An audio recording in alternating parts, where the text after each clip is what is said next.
يوم يفر المرء من أخيه وأمه وأبيه وصاحبته وبنيه لكل امرئ منهم شأن يغني لا يسأل حميم حميما لا يجزي والد عن ولده شيئا ولا مولود عن والده شيئا ما أغنى عني ماليا هلك عني سلطانيا। এই চিৎকার কোরআন কোনদিন দিত না। কি তওবা করবেন? কে কে করবেন দেখি? পাক্কা 60 বাদ দিলাম 70, তাইলেও তো তোমার মাত্র 30 বছর বাকি। তুমি তো ছেলে পেলেকে মানুষ হয়ে দেখতে, মানুষ হইলো, মানুষের মতো মানুষ হইলো। কেননা 25-30 বছর একটা ছেলে ভালো শিক্ষিত হইতে বয়স সময় লেগে যায়। তুমি তো নিজে দেখা যেতে পারবা না। তো কতক্ষণ পরে আমারে কইতেছে, হুজুর আগের থেকে চিনতো তো, বিক্রমপুরা পড়লা তো, ওর বাড়িঘর সব আমি চিনি, পয়সা বাড়ি। কই? পয়সা। তা আমারে বলতেছে, হুজুর আপনার মতো ক্যালকুলেটর দিয়ে আমারে কেউ বুঝায় না আজ পর্যন্ত। আমি এই মেশিন হাতের থেকে রাখলাম, কালকেই আমি দেশে চলে যাবো। আমি কামের গুলি মারি আর টাকার গুলি মারি। আপনার মতো তো ক্যালকুলেটর দিয়ে আমারে কেউ বুঝায় না আজ পর্যন্ত। বাড়িওয়ালারও বুঝায় নাই।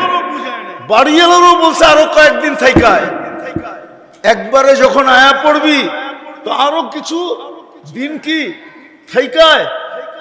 কিন্তু আপনি যেইভাবে হিসাব দিয়ে আমাকে বুঝাইলেন, তাতে তো দেখতেছি আমার সবই শেষ। সবই? হ্যাঁ, ওই যে মনে আছে না? হ্যাঁ, ছোটবেলা পড়ছিলেন নাকি স্কুলে? বাবু সাঁতার জানেন? হ্যাঁ, ওই যে নৌকার মাঝি আর বাবুর কথা, সাঁতার জানেন? জানি না। তখন বলছিল আপনার তো 16 আনাই মিশা। হ্যাঁ, পড়ছেন না ছোটবেলা? ওরে তারপরের দিন থেকে ও আর কামে যায় না। হুজুর আমাকে এরকম ক্যালকুলেটর দিয়ে কেউ বুঝায় না।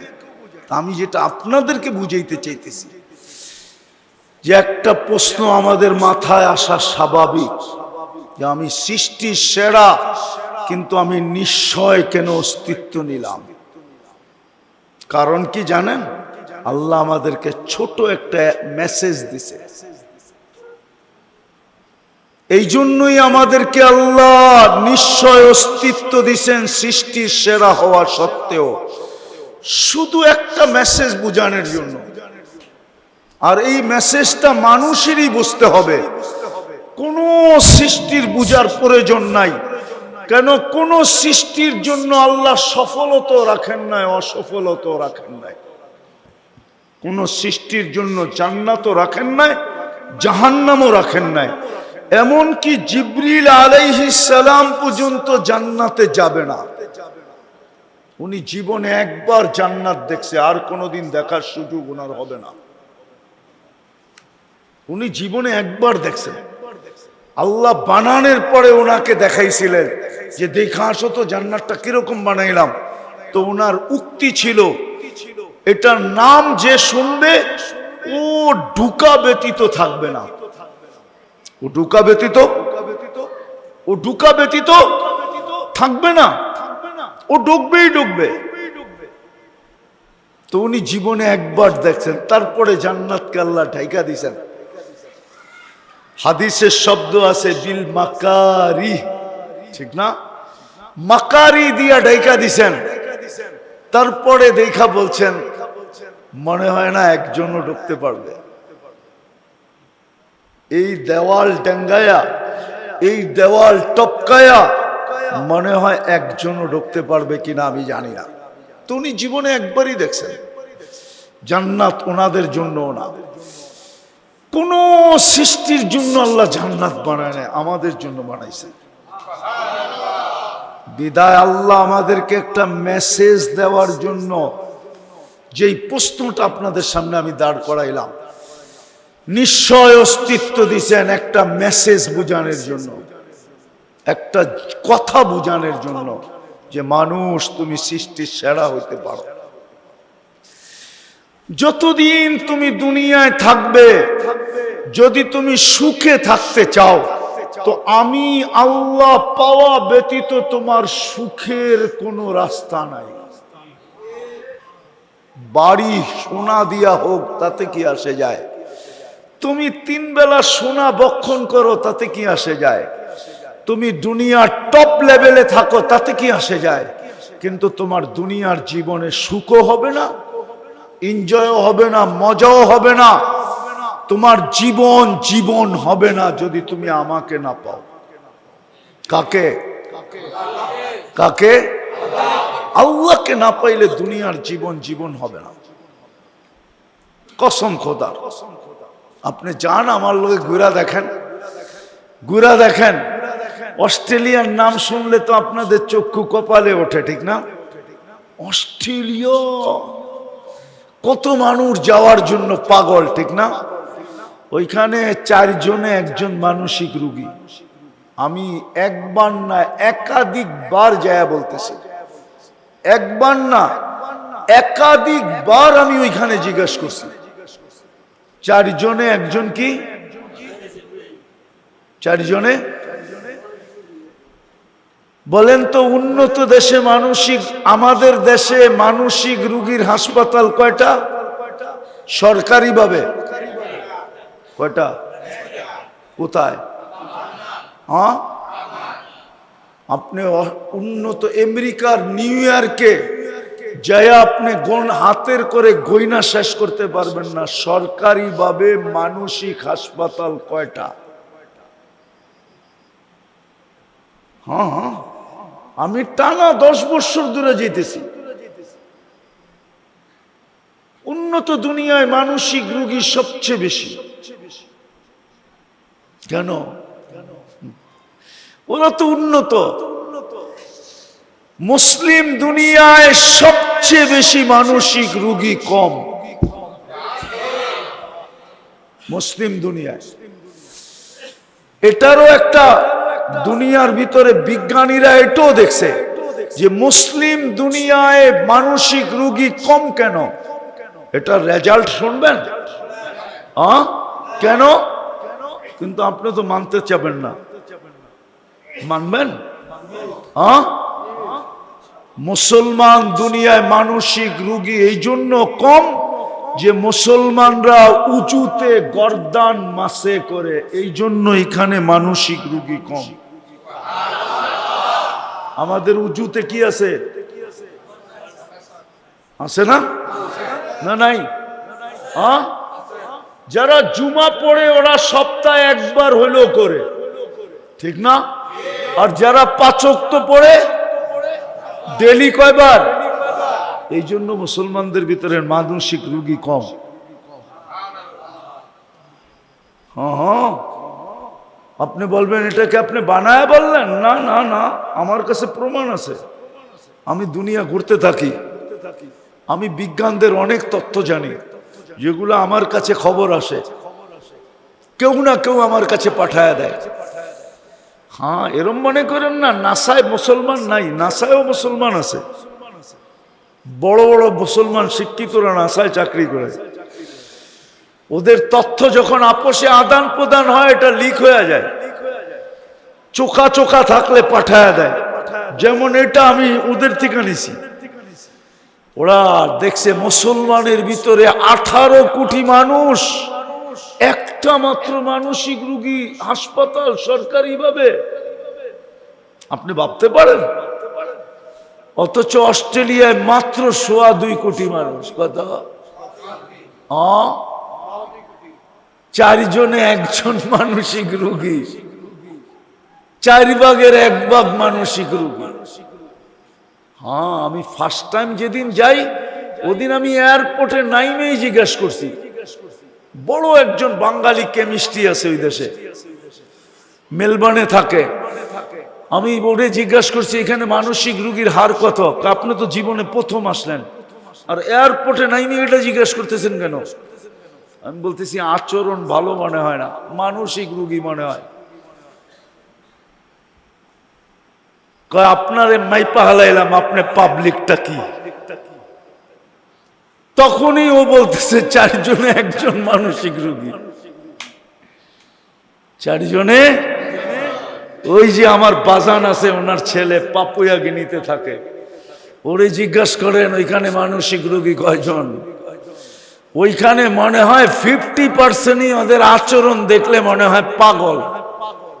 কি কি কি 24 ঘন্টার ভিতরে 25 ঘন্টাই লোড থাকে। লোড লোড বোঝেন? আরে মনে হয় বোঝেন না। লোড কি? লোড খায়া টাল, খায়া কি টাল থাকে 24 ঘন্টার ভিতরে 25 ঘন্টাই টাল। ও তো বলবো না আমি গিয়েছি এখানে, আমি ওগো হেডকোয়ার্টারে গিয়ে আসছি, বিলকুল মিডলে জয়াপুরা। আমি 3 দিন ছিলাম এখানে, তাবলিগের ইস্তেমা ছিল, আজ থেকে অনেক দিন আগে, আমি চিনি। এই জন্য আপনাদেরকে প্রশ্ন উঠাইলাম আমি এটাই, যে আমাদের এই প্রশ্নটা মাথায় আসা সৃষ্টি সেরা হিসাবে স্বাভাবিক। আমি কেন নিশ্চয় অস্তিত্ব নিলাম? আল্লাহ মেসেজ দিছে, আমি পাওয়া ব্যতীত তোমার এই ছোট জীবনটাও এনজয়ময় হবে না, সুখময় হবে না, সুখের হবে না। আর আমি পাওয়া ব্যতীত, আমাকে পাওয়া ব্যতীত তোমার জন্য আমি যেই মেহমানখানা বানাইছি ওইখানেও তোমার পৌঁছা হবে না। এই মেসেজটা দেওয়ার জন্য আল্লাহ আমাদেরকে নিশ্চয় অস্তিত্ব দিয়েছেন। কিন্তু যদি আপনি প্রশ্ন করেন আমি আল্লাহ পাবো কি করে, ওলামাই যদি প্রশ্ন করে, লা তারাহুল উয়ুন, আল্লাহকে তো চোখে দেখা যায় না, ওয়ালা তুখালিতুহু যুনুন, আল্লাহকে তো ধ্যান ধারণায় আনা যায় না, ওয়ালা ইয়াসিফুহুল ওয়াসিফুন, আল্লাহকে তো বর্ণনা দিয়া শেষ করা যায় না। আল্লাহ তো শুধু আল্লাহ না, আল্লাহ তো রহমান, আল্লাহ তো রহিম, আল্লাহ তো মালিক, আল্লাহ তো কুদ্দুস, আল্লাহ তো সালাম, আল্লাহ তো মুমিন, আল্লাহ তো মুহাইমিন, আল্লাহ তো আসিস, আল্লাহ তো জব্বার, আল্লাহ তো মুতাকাব্বিরুল খালিকুল বারিউল মুসাব্বিরুল গফফারুল কহ্হারুল ওয়াহাবুর রাসাকুল ফাত্তাহুল আলিমুল কাবিদুল বাসিতুল খাফিজুর রাফিউল মুইজ্জুল মুদিল্লুস সামিউল বাসিরুল হাকামুল আদলুল লতীফুল খবীরুল হালিমুল আযীমুল গফুরুশ শাকুরুল আলিয়ুল কবীরুল হাফিজুল মুকিতুল হাসিবুল জলিলুল করিমুর রকিবুল মুজিবুল ওয়াসি আল হাকিমুল ওয়াদুদুল মজিদুল বাঈতুশ শহীদুল হকুল ওয়াকিলুল কবিয়্যুল متين ولي الحميد الموصي المبدي المعيد المحيي المميت الحي القيوم الواجد الماجد الواحد الأحد الصمد القادر المقتدر المقدم المؤخر الأول والآخر الظاهر والباطن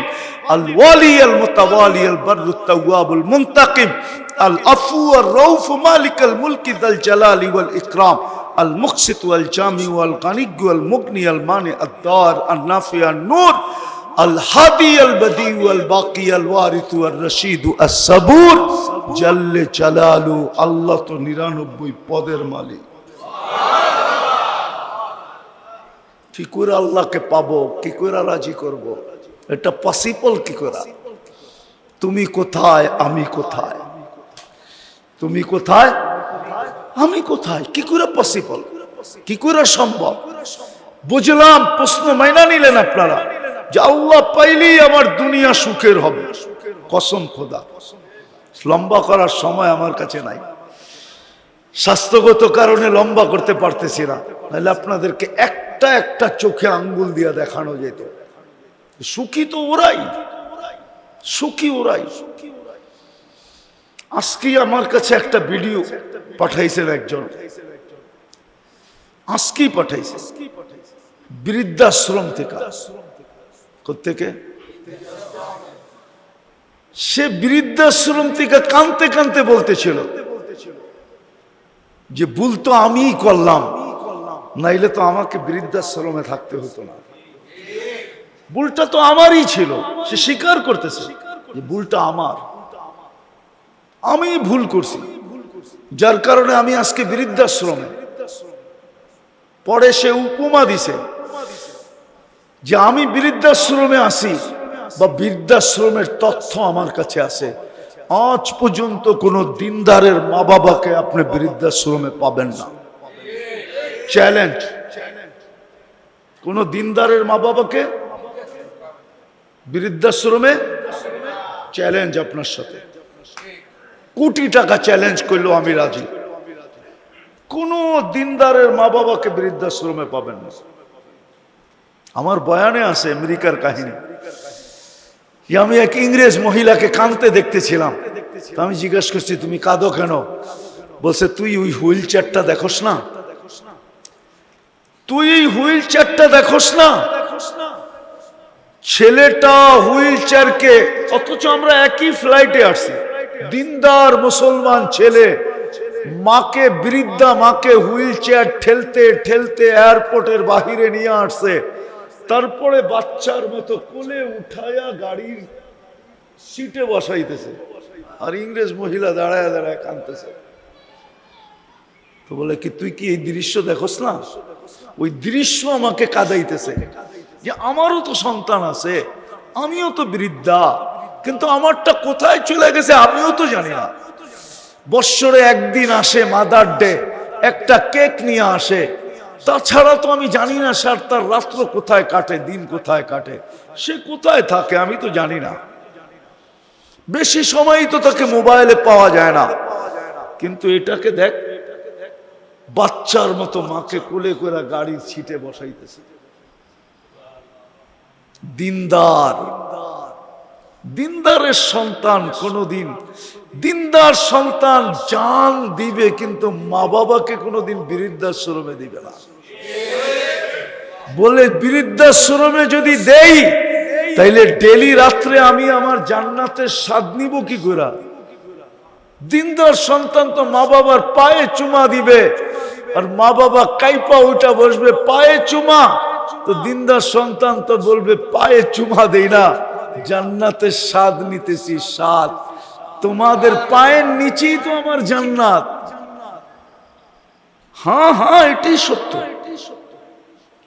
দুনিয়ার সুখ আল্লাহ ছাড়া হবে না, ওটাও আল্লাহ ছাড়া হবে না, কিন্তু প্রশ্ন হইল আল্লাহকে পাবো কি করে? এটাই শেষ করতেছি। আল্লাহকে পাওয়ার জন্য আল্লাহ সহজ পদ্ধতি দিছিলেন, মুহাম্মাদুর রাসূলুল্লাহ।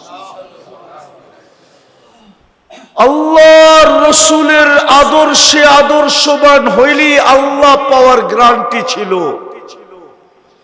তাইলে যুবকদেরকে প্রতি 14 তারিখে, প্রতি বছর 14 তারিখে ওদেরকে শেক খাইতে হতো না। ওরা প্রত্যেক 14 তারিখে শেক খায়। জিগান অগ সবগুলার চেহারা বলে শেক খাওয়া।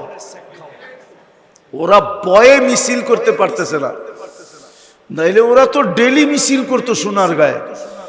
এক এক বাড়ির সামনে যে মিছিল করতো আর বলতো শেখ খেয়েছে আমার ভাই, অমুকের রক্ষা নাই, বাইরো বাড়ির থেকে ফুলও নিলি, হোটেলও খাইলি, পার্সেলও নিলি, অঙ্গীকারও দিলি, তারপরে বাড়িতে আইসা জুতা পাঠায়া দিলি, তোর রক্ষা নাই, রাস্তায় বাইরো। ঠিক না? ওই যে দেখেন হাসে ওরা। হ্যাঁ হ্যাঁ সত্য, কসম খোদা। মুহাম্মদুর রাসূলুল্লাহর আদর্শ হলো আল্লাহ পাওয়ার জন্য, জান্নাত পাওয়ার জন্য। আজকে আমরা মুহাম্মদুর রাসূলুল্লাহ সাল্লাল্লাহু আলাইহি ওয়াসাল্লামই ভুলে গেছি। আর এই মাদ্রাসাগুলা কেন জানেন? মাদ্রাসাগুলা দোকান, ফ্যাক্টরি মুহাম্মদুর রাসূলুল্লাহর আদর্শকে কিয়ামতের সকাল পর্যন্ত ধরে রাখার জন্য, জীবিত রাখার জন্য। জানি না কখন কোন কাস্টমার চলে আসবে। দোকানে, ফ্যাক্টরিতে যদি না পাইলো তাইলে কিন্তু সে সফলতা অর্জন করতে পারবে না। এই জন্যই হুজুরদের যতই কোরবানি হোক না কেন, নাইলে আপনি বলেন সোনার গায়ে যে অটো চালায় ও কয় টাকা কামায়? কত? ডেলি কত কামায়? ডেলি 1000, ঠিক না? মাসে কত? আপনাকে ইমাম সাহেবের বেতন কত? 12,000 বেশি না 30,000 বেশি? কয় গুণ বেশি? তাহলে ইমাম সাহেব অটো চালায় না কেন? কোন ফতুয়া কোন হুজুর দিতে পারবে অটো চালানো না যায়? ইজ্জত চলে যাবে। তাহলে তো আলী রাদিয়াল্লাহু তাআলা আনহুর ইজ্জতই যেত, ঠিক না? গেছে ওনার ইজ্জত। উনি তো ইহুদির বাগানে কাজ করছেন, ঠিক না? কিতাবে আছে না, আলী রাদিয়াল্লাহু তাআলা আনহু ব্যবসায়ী ছিলেন না, মজদুর ছিলেন। ওনার পেশা ছিল মজদুরি। উসমান রাদিয়াল্লাহু তাআলা আনহু ব্যবসায়ী ছিলেন। আবু বকর সিদ্দিক রাদিয়াল্লাহু তাআলা আনহু ব্যবসায়ী ছিলেন। উমর রাদিয়াল্লাহু তাআলা আনহু মজদুর ছিলেন। হ্যাঁ, টাকার বিনিময়ে খালার বকরি চড়াইতেন। মদিনা মুনাব্বারায় এসে একদিন কাজ করতেন, একদিন করতেন না। মাসে 30 দিন করতেন, মাসে 15 দিন করতেন, 15 দিন করতেন না। বুখারী শরীফে লেখা আছে। ওনারা মজদুর পেশার লোক ছিলেন। অটো চালানো তো মজদুরি, ঠিক না? হ্যাঁ, পার্সোনাল মজদুরি হুজুররা করে না কেন? আপনাকে ওই মাদ্রাসার হুজুরকে বেতন কত বলেন সভাপতি সাহেব? আচ্ছা 12,000, আচ্ছা 15,000, ঠিক না? তাইলেও তো অটোওয়ালার অর্ধেক, ঠিক না? কেন লেগা আছে? ওরা জানে এই দোকানগুলা যদি না থাকলো, এই ফ্যাক্টরিগুলা যদি না থাকলো, তাহলে আল্লাহর রসুলের আদর্শ থাকবে না, মিটা যাবে। আর আল্লাহর রসুলের আদর্শ যদি না থাকলো, তাইলে আল্লাহ যে মুহাম্মদুর রাসূলুল্লাহকে আল্লাহ পাওয়ার জন্য সবচেয়ে বড় আদর্শ বানায়া পাঠাইলেন। কুরআন বলে ইন তুতিউহু তাহতাদু, কুরআন বলে ফাত্তাবিউনি ইউহিব্বুকুমুল্লাহ, কুরআন বলে মান আতাআর রাসূল ফাকাদ আতা আল্লাহ। আর কটা দেখামো? বাত তো একটা টিপলেই হয়, আমি তো 3টা কোরআনের থেকে দেখাইলাম।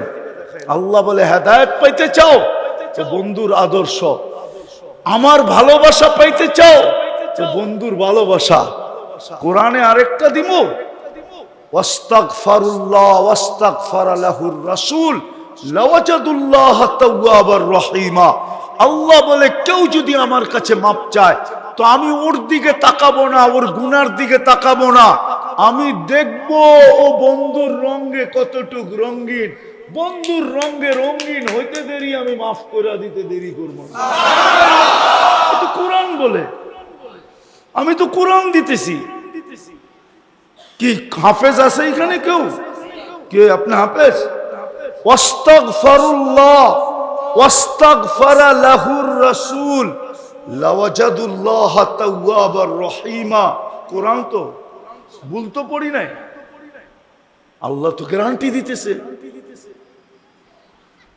যে গুনাহ করে যদি আমার কাছে মাপ চায় তা আমি তো ওর গুনার দিকে দেখবো না, কি গুনাহ করলো, কত করলো, কে করলো, আমি তো দেখবো বন্ধুর সাথে মিল কতটুকু।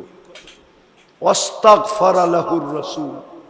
আফসোস তো এটাই লাগে, জাতির জন্য আফসোস এটাই লাগে, জাতি বুঝলো না এই মাদ্রাসাগুলা কেন। ওলামারা মসজিদে এত কম বেতন নিয়ে পড়া থাকে কেন? এই মক্তব মাদ্রাসাগুলা কেন? ওলামা বুঝলো না, মানুষ আমার জাতি বুঝলো না।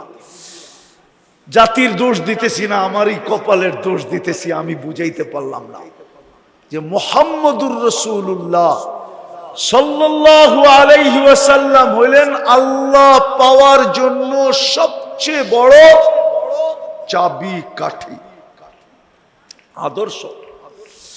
এই আদর্শ কিয়ামতের দিন ধরে রাখার জন্য এই জন্য আসেন মেরে দোস্ত। দুনিয়া কয়দিন থাকবেন এখানে? রাগ হয়ে যায় না? রাগ হয়ে যাবেন?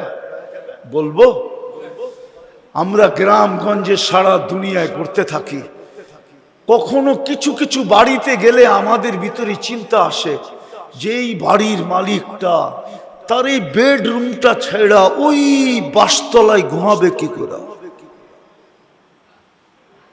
সে কি কখনো বেডরুমে খাটে ঘুমায়া শুয়া বা বৈশা কখনো চিন্তা করে?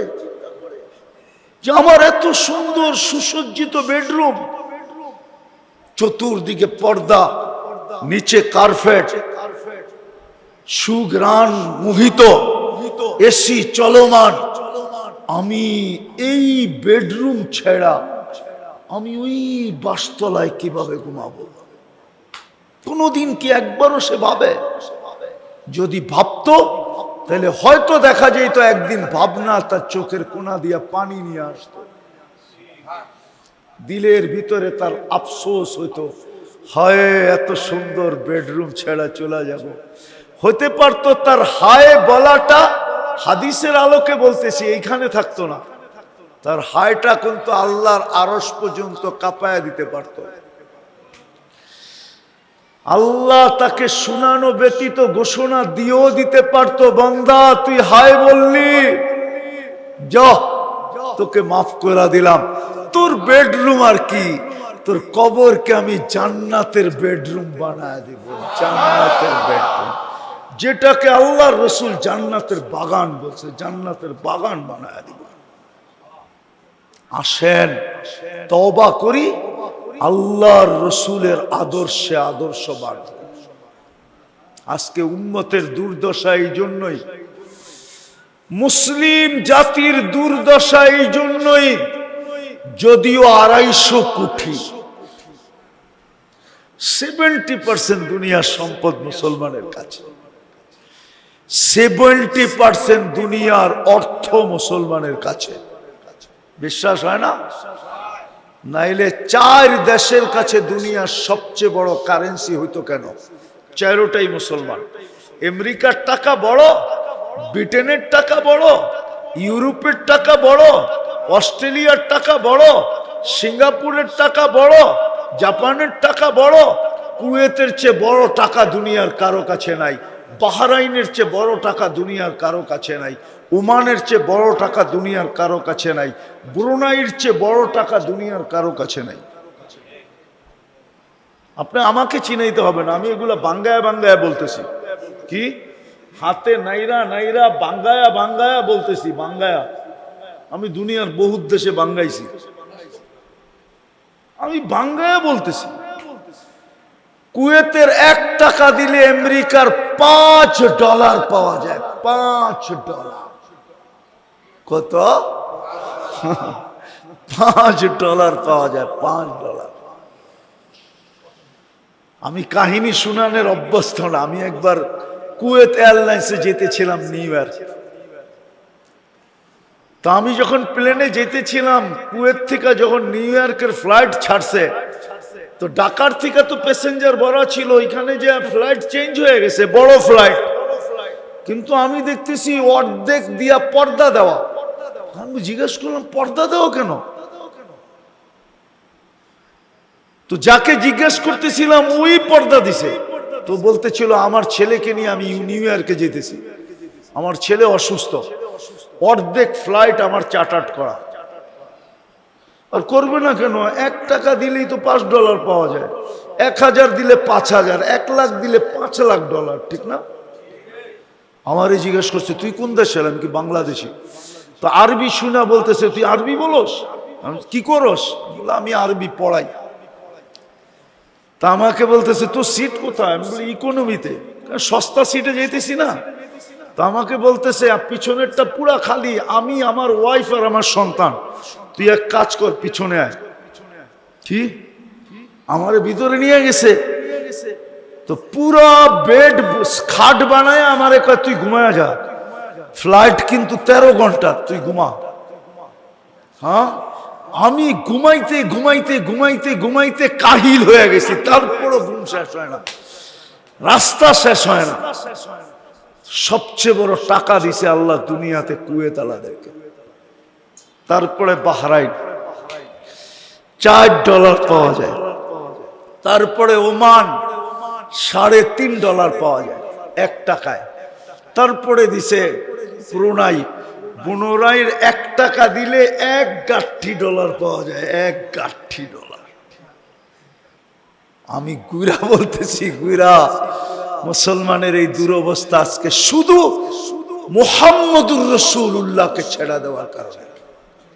আজকে আমাদের জীবনে মুহাম্মদুর রাসূলুল্লাহ যতটুকু ঘৃণিত, যতটুকু অবহেলিত, যতটুকু দীক্ষিত, আগের শব্দটা বললাম না, অতীতে কোনোদিন ছিল না। আজকে আমাদের সমাজে মুসলিম জীবনে মুহাম্মদুর রাসূলুল্লাহ লাঞ্ছিত, অবহেলিত, দীক্ষিত, ঘৃণিত। কতটুকু ছিল প্রমাণ করো। যদি করতে পারেন বাকি দুই প্রশ্ন জিজ্ঞাসা করা হবে না। একটার ভিতরে তিনটা রাখা, একের ভিতরে, মাঝে মাঝে দোকানে লেখা দেখেন না, একের ভিতরে তিন। ইমাম বুখারীও বসে একের ভিতরে তিন। আসেন আজকে রসুলকে আমরা ছেড়া দিছি। আল্লাহ নিজের নাফরমানি সইতে পারে, আমার কথা মাইনা নেন সোনারগাঁয়ের মানুষ। আল্লাহ নিজের নাফরমানি সইতে পারে, কিন্তু বন্ধুরটা সইতে পারে না। নিজের নাফরমানি সইতে পারে, অনেক সময় এটা হয় হয় হয় নাবুইজা বন্ধুর উপরে খেপা গেলে চিনে নাই, অথচ আপনার বন্ধুর সাথে আসছে, আপনি ওনাকে কিছু বলে ফেলছেন, না বুঝা না চিনা, তো বন্ধু খেপে কি আমারে বললে আমি সয়া নিতাম, আমি তো এই লোকটাকে নিয়ে আসছি, এ তো আমার ঘনিষ্ঠ, এ তো আমার বন্ধু, তুই তো জিজ্ঞেস করবি আমার কাছে যে লোকটা কে, আমার সাথে আসছে, তুই একে কেন অপমান করলি, আমাকে করতি আমি সয়া নিতাম। আল্লাহ বলে আমার নাফরমানি আমি সইতে পারি, বন্ধুরটা না। এই জন্য আল্লাহ দেরি করেন নাই, ওলামাতে জিজ্ঞাসা করেন, আল্লাহ 360টা মূর্তি তার ঘরের ছাদের উপরে আল্লাহ শোয়া নিছেন, উলঙ্গ তফ শোয়া নিছেন, আল্লাহর ঘরে বৈশা বাইতুল্লাহর পূজা শোয়া নিছেন, কিন্তু বন্ধুর উপরে আবু লাহাব আঙ্গুল উঠাইতে দেরি, তাব্বান লাকা বলতে দেরি, আল্লাহ সূরা তাব্বাত ইয়াদা দিয়া জিবরিলকে দৌড়ায় দিতে দেরি করেন নাই। জলদি হয়ে যাও, শুনিয়াকে শুনায় দাও তাব্বাত ইয়াদা, কারণ আমি বন্ধুরটা সইব না। আজকে মুসলমানের দুরবস্থা এই জন্য, মুসলমান এখন তেল মারা জাতি হয়ে গেছে, শুধু সবার পায়ে তেল মারে, পাও চাটা জাতি হয়ে গেছে, পাও চাটা। একদিন ছিল সারা দুনিয়া এদের পাও চাটতো, আজকেও আমার কথা মিডিয়ায় চলে যাবে, সারা দুনিয়া সাইজ করতে মুসলমানের একদিন লাগে না। বিশ্বাস হয় আপনার? 57টা মুসলিম দেশ, কয়টা? 57টা মুসলিম দেশ যদি দুনিয়াকে বলে যে আমরা জোট হয়ে গেলাম, এক হয়ে গেলাম, আমরা আপোষে আমাদেরটা ভাগ করে খাবো, এক রুটি 57 ভাগ করে খাবো, তোরা ঠিক হবি তো তোদের সাথে আসি, ঠিক না তো তোদের সাথে নাই। আজকে বলুক, কালকে সারা দুনিয়া দেখেন কেমনে সাইজ হয়। দুনিয়ার ব্র্যান্ডের জিনিস মুসলমানের চেয়ে কিছু কেউ বেশি ব্যবহার করে না। আপনি আমাকে বুঝাইতে পারবেন না, আমি দুনিয়া ঘুরি তো, আমি মিডিয়ায় তেমন একটা বিশ্বাসী না, আমি দুনিয়ায় চোখে দেখাই বিশ্বাসী। দুনিয়ায় সবচেয়ে বেশি ব্র্যান্ড ব্যবহার করে মুসলমান। আমি আপনাদের এই শিক্ষিত যুবকদেরকে বলতেছি, ওরা বাড়িতে যে সার্চ করুক, দুনিয়ায় সবচেয়ে বেশি ইন্টারনেট কারা ব্যবহার করে, গুগল ওকে অ্যান্সার দিবে মুসলমান। দুনিয়ার সবচেয়ে বেশি দামি রাডু গড়িকে ব্যবহার করে মুসলমান। দুনিয়ার সবচেয়ে দামি গেঞ্জিকে ব্যবহার করে মুসলমান। একটা তথ্য দিব আপনাদেরকে, $300 উপরে যদি আপনি বিল গেটসের কোন শার্ট প্যান্ট আমাকে দেখাইতে পারেন, আপনি যত বড় মজলিসে আপনার জুতার আমার গালে মারবেন, আমি কিচ্ছু বলবো না। উনি তো নেতা মানুষ, ওনারে বললাম যান, আজকে যে দেখেন $300 উপরে যদি একটা শার্ট প্যান্ট দেখাইতে পারেন, $300 তো ওর জন্য 300 টাকা, ঠিক না? কিন্তু আমি নারায়ণগঞ্জে দেখায় দিব, বাংলাদেশে আমাদের অনেক আমলা দেখায় দিব, আমি চিনি, যারা সিঙ্গাপুরে একটা গেঞ্জি কিনছে, হাফ হাতার গেঞ্জি, আমি দেখছি সিঙ্গাপুরি $1200 দিয়া। কত কত কত? আমি নিজে চিনি, একটা কোট কিনছে, কোট লন্ডন থেকে, হ্যাঁ ১,৫০০ পাউন্ড দিয়া, ১,৫০০ পাউন্ড। ১ পাউন্ডে ১৬৮ টাকা। দেখেন কয় টাকা হয় শুধু একটা কোট। আর বিল গেটসের যদি একটা শার্ট প্যান্ট আমাকে $৩০০ উপরে দেখাইতে পারেন, আমি নেটের জগৎ গাইটা বলতেছি, কিন্তু এত বড় চ্যালেঞ্জ এমনি দিতেছি না, কেননা ওরা বিশ্বাস করে মাটি খাঁটি সোনা আদা, দামি কাপড় কিনে গাদা। এই প্রবাদ বাক্য ওরা বিশ্বাস করে। ওরা দামি কাপড় কিনে না, মাটি খাঁটি, আরে পরেরটা কর না, সোনা আদা, মাটি খাঁটি সোনা। এইবার পেপারে আসছে রোজার ঈদে শুধু একটা ব্র্যান্ডের পাঞ্জাবি ৬০,০০০ টাকা। আসে নাই পেপারে? আসে নাই? উঠে নাই আপনাদের অ্যাসেম্বলিতে এটার উপরে কথা? কি কি উঠে নাই? অ্যাসেম্বলি চিনেন? হ্যাঁ, কি সংসদে উঠে না এটার উপরে কথা? একটা পাঞ্জাবি কত টাকা? ৬০,০০০ টাকায় কয় ডলার? $৬০০ একটা পাঞ্জাবি। বলেন হায় মুসলমান, দুনিয়ার সবচেয়ে ব্র্যান্ড ব্যবহার করো, তারপরও যায় ওদের পাও চাটো। এই দুরবস্থা শুধু মুহাম্মদুর রাসূলুল্লাহ ছেড়া দেওয়ার কারণে। আসেন আজকে তওবা করি, মুহাম্মদুর রাসূলুল্লাহ সাল্লাল্লাহু আলাইহি ওয়াসাল্লামকে আঁকড়ায় ধরি, আর এই প্রতিষ্ঠানগুলাকে দিলের ভিতরে জায়গা দেই। কারণ এই প্রতিষ্ঠানগুলা না থাকলে মুহাম্মদুর রাসূলুল্লাহর আদর্শ থাকবে না। কাল কিয়ামতের মাঠে মৃত্যুর পরে আপনাকে কেউ বাঁচাইতে আসবে না। যদি আসতো তাহলে কোরআন চিৎকার দিত না, ইয়াউমা ইয়াফিরুল মারউ মিন আখি ওয়া উম্মিহি ওয়া আবি ওয়া সাহিবাতিহি ওয়া বানি লিকুল্লি ইমরিইম মিনহুম শা'নুন ইউগনি লা ইয়াসআলু হামিমুন হামিমা লা ইউজসি ওয়ালিদুন আন ওয়ালাদিহি শাইআ ওয়ালা মাউলুদুন আন ওয়ালিদিহি শাইআ মা আগনা আন্নি মালিয়া হালাকা আন্নি সুলতানিয়া। এই চিৎকার কোরআন কোনদিন দিত না। কি তওবা করবেন? কে কে করবেন দেখি? পাক্কা? আল্লাহ কবুল করুক। বলে দেন আল্লাহ অতীত থেকে তওবা করলাম। নামা মুহাম্মদুর রাসূলুল্লাহর আদর্শকে আদর্শ বানান। সবচেয়ে বড় আদর্শ দুইটা বলবো। সবচেয়ে বড় আল্লাহ রসুলের আদর্শ হলো 5 ওয়াক্ত নামাজ। আজকের থেকে অঙ্গীকার করেন নামাজ ছাড়ব না, ওয়াদা। এর চেয়ে বড় অপরাধ কিচ্ছু হয় না। যদি হতো তাইলে পীরানে পীর আব্দুল কাদের জিলানী বলতেন না রহমতুল্লাহি আলাইহি, যে শুকর নাকি সকালবেলা ঘুমের থেকে উঠে আল্লাহকে বলে, আল্লাহ আমি এখন সামনে তাকাবো, আমার প্রথম দৃষ্টিটা যেন কোনো বেনমাজির উপরে না পড়ে। শুকর এই কথা বলতো না। সবচেয়ে বড় অপরাধ হলো নামাজ না পড়া, আল্লাহর ডাকে সাড়া না দেওয়া। দ্বিতীয় সবচেয়ে বড় অপরাধ হলো সারা দিনে 2, 4, 10 বার আল্লাহকে সরি না বলা। আল্লাহর রসুল বলেন, আমি ডেলি 70 বারের উপরে ইস্তেগফার পড়ি। আপনার আমার ডেলি 100 বার ইস্তেগফার পড়া চাই। যেটাকে আমি সরি বললাম, আল্লাহকে কি বলা? সরি, ইস্তেগফার পড়া। তৃতীয় আরেকটা কাজ খুব সহজ, যেটা আল্লাহর রসুলের আদর্শের ভিতরে পড়ে। আল্লাহর রসুল ঘুমানোর আগে আমাদেরকে শিক্ষা দিয়েছেন, যখনই ঘুমাবা আল্লাহর কাছে মাপ চায়া ঘুমাও। হতে পারে তুমি একদিন ঘুমাবে আর উঠবে না, সুযোগ হাত থেকে চলে যাবে।